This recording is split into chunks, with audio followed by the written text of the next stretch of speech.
Pemirsa, Oknum Kades Tambang Rambang, Kecamatan Rambang Kuang memenuhi panggilan penyidik Satreskrim Polres Ogan Ilir. Selain itu juga, caleg yang dipromosikan oleh sang Oknum Kades juga ikut dipanggil.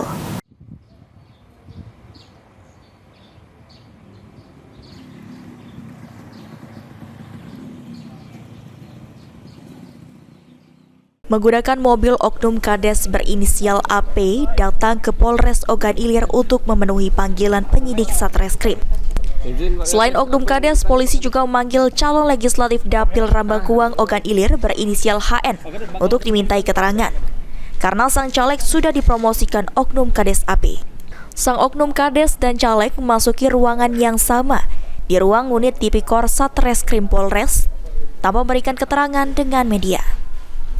Sementara itu, Kasat Reskrim Polres Ogan Ilir AKP Ilham saat coba dikonfirmasi belum berkenan memberikan keterangan. Ahmad Romawi, PAL TV.